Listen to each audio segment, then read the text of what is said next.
আজিৰ পৰা অসম চৰকাৰে চিকিৎসালয়বিলাকৰ মাচুল বৃদ্ধি কৰিবৰ কাৰণে যি সিদ্ধান্ত লৈছে আমি এই সিদ্ধান্ত বাতিল কৰিবৰ কাৰণে অসমৰ বিজেপি চৰকাৰক দাবী জনাইছোঁ।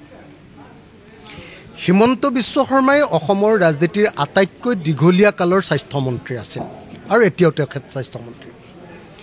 তেখেত স্বাস্থ্যমন্ত্ৰীত্বৰ কালত অসমৰ কোৱালিটি হেল্থ কেয়াৰ সাৰ্ভিস একেবাৰে বৃদ্ধি পোৱা নাই। তেখেতৰ স্বাস্থ্যমন্ত্ৰীত্বৰ কালত এতিয়ালৈকে আমি গুণগত স্বাস্থ্য সেৱা লাভ কৰা নাই। য'ত গুণগত স্বাস্থ্য সেৱা প্ৰদান কৰিব পৰা নাই তাত কেতিয়াও এনেকৈ বাৰম্বাৰ এনেকুৱা হেল্থ কেয়াৰ সাৰ্ভিসৰ মূল্য বৃদ্ধি কৰি থকাটো এনেকৈ বাৰম্বাৰ মাচুল বৃদ্ধি কৰি থকাটো কেতিয়াও মানি ল'ব নোৱাৰি। আৰু সেইকাৰণে অসমৰ মুখ্যমন্ত্ৰী আৰু অসমৰ স্বাস্থ্যমন্ত্ৰীক আমি আজি যি স্বাস্থ্য বিভাগৰ হস্পিটেলবিলাকত যিবিলাকৰ মূল্য বৃদ্ধি ঘটোৱা হৈছে, ক'ৰবাত প্ৰৱেশ মাচুল বৃদ্ধি কৰোৱা হৈছে, আপোনাৰ টেষ্টৰ মাচুল ব্লাড টেষ্টৰ মাচুল বৃদ্ধি কৰোৱা হৈছে, MRI কৰাৰ মাচুল বৃদ্ধি কৰা হৈছে, এই আটাইবিলাক যিবিলাক মাচুল বৃদ্ধি কৰা হৈছে এইটোক বন্ধ কৰিবৰ কাৰণে আৰু অসমৰ স্বাস্থ্য সেৱাৰ মান উন্নত কৰিবৰ কাৰণে দাবী উত্থাপন কৰিলোঁ। যদিহে অসমৰ মুখ্যমন্ত্ৰী আৰু অসমৰ দীঘলীয়া কালৰ স্বাস্থ্যমন্ত্ৰীজনে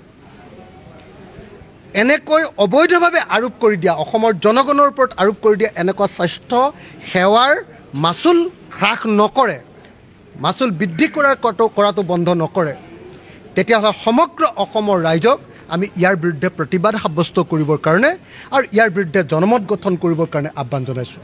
মই অসমৰ সংবাদ মাধ্যমক এটা বিষয়ত অত্যন্ত প্ৰশংসা কৰিছোঁ যে যোৱা 3টা দিন ধৰি অসমৰ সংবাদ মাধ্যমে এনেকৈ অসমৰ চিকিৎসালয়বিলাকৰ চিকিৎসা মাচুল বৃদ্ধি কৰাৰ বিৰুদ্ধে প্ৰবল প্ৰতিবাদ তেখেতসকলে গঢ়ি তুলিছে আৰু তেখেতসকলে এটা জনমত তৈয়াৰ কৰিবলৈ, মাচুল বৃদ্ধিৰ বিৰুদ্ধে এটা জনমত তৈয়াৰ কৰিবলৈ চেষ্টা কৰিছে। গতিকে মই অসমৰ সকলো সংবাদ মাধ্যমকে এই ক্ষেত্ৰত তেখেতসকলক কৃতজ্ঞতা আৰু ধন্যবাদ জ্ঞাপন কৰিছোঁ।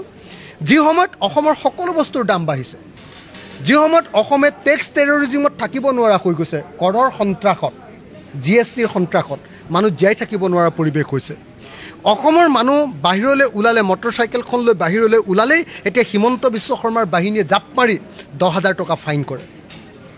অসমৰ মানুহে পথাৰৰ পৰা ট্ৰেক্টৰখন ৰাস্তালৈ তুলি আনিলে হিমন্ত বাহিনীত জঁপিয়াই পৰি মানে তেওঁলোকে আমাৰ ওপৰত কৰ আৰোপ কৰে। যি সময়ত বেটেৰী ৰিক্সা এখনৰ ওপৰত 10,000 টকা 20,000 টকা, ইলেক্ট্ৰনিক ৰিক্সা এখনৰ ওপৰত তেওঁলোকে এনেকৈ কৰ আৰোপ কৰে, যি সময়ত অসমৰ মানুহৰ কোনো ধৰণৰ উপাৰ্জন বৃদ্ধি হোৱা নাই, সেই সময়ত আপোনালোকে সকলোৱে দেখিছে যে কালিৰ দিনটোত, পৰহিৰ দিনটোত ৰাজ্যসভাত প্ৰকাশ পাইছে যে অসমৰ এজন মানুহৰ গড় ইনকাম, গড় বছৰিকা উপাৰ্জন হ'ল 1,20,000 টকা, 1,20,334 টকা। যি সময়ত গোৱাৰ এজন মানুহৰ গড় ইনকাম 5,51,000 টকা, সেই সময়ত আমাৰ এজন মানুহৰ এবছৰৰ ইনকাম 1,20,000 টকা। আমাৰ অসমীয়া মানুহৰ ইনকামেই নাই।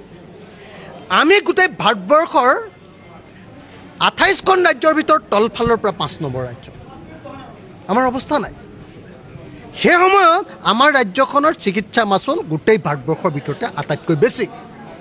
গতিকে মই এই মুহূৰ্তত অসমৰ চৰকাৰী চিকিৎসালয়ত চলি থকা যি চিকিৎসা মাচুল বৃদ্ধিৰ ঘটনা, এই মাচুল বৃদ্ধিৰ ঘটনাক আমি নিন্দা কৰিছোঁ, প্ৰতিবাদ কৰিছোঁ আৰু চৰকাৰক অনতিবিলম্বে মাচুল বৃদ্ধি নকৰিবৰ কাৰণে আৰু মাচুল বৃদ্ধিৰ যি সিদ্ধান্ত লোৱা হৈছে তাক বাতিল কৰিবৰ কাৰণে দাবী উত্থাপন